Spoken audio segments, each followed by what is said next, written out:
بصوا بقى احلى بطاطس وعز الجلالة الله فله. بصوا الله اكبر.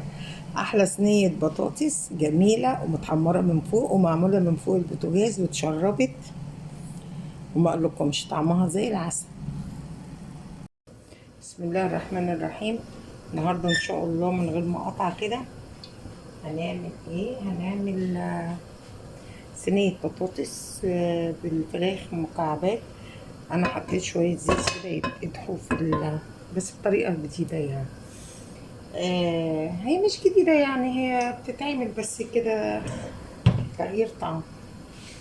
انا عندي الفرخة مقطعاها على 7 قطع عشان هي بلدي. آه غسلتها. بعد ما غسلتها حطيت ملح وفلفل اسود، استنيها الطاسة تسخن، اديها صدمة. سخنت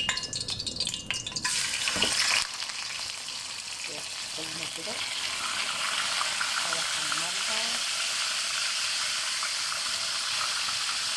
زي ما انتم شايفين كده، تسويها. وعندي بصل مقطعاه طبعا،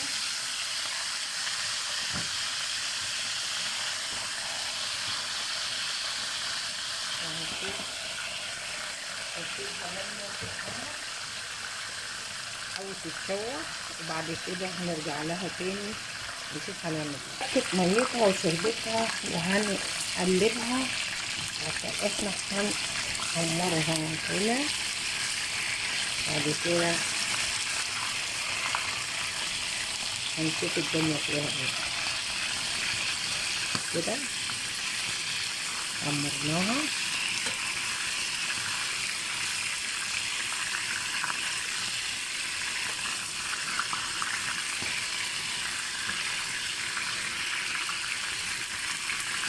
كده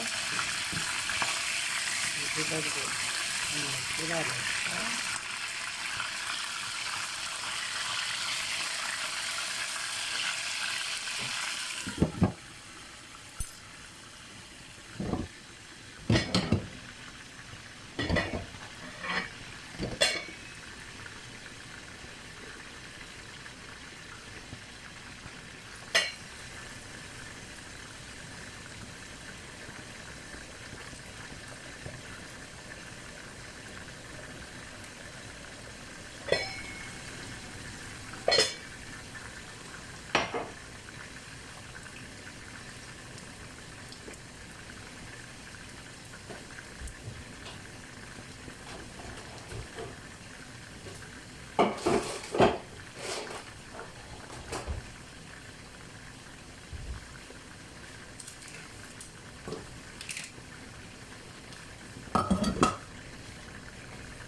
حمرتها وهشيلها،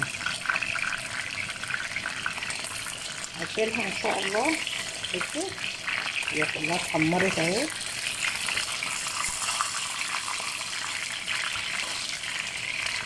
هشيلها وهوريكم هنعمل ايه.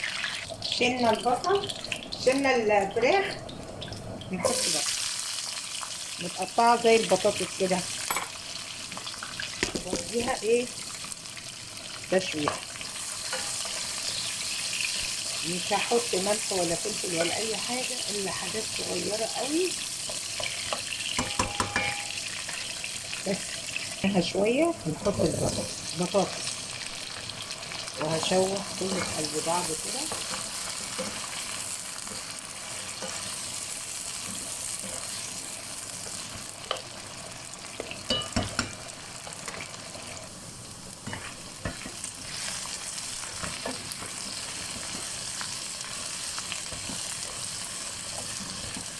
شوحت كبلت،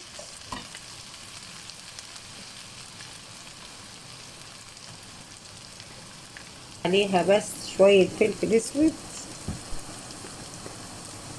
بس،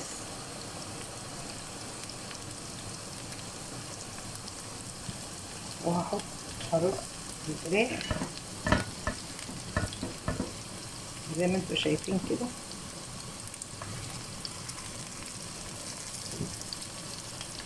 انا صفيت اي زيوت في البطاطس والبصل ده، وما حطيتش ملح عشان الفراخ انا محيقاها، فهتنزل دلوقتي الملح بتاعها في قلب الايه، في قلب البطاطس دي، وهوطي عليها.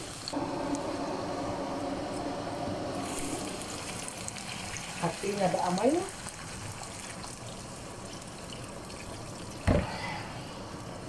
واغطيها تستوي الفراخ في قلب منها، وكده انا مش هحطها في الفرن.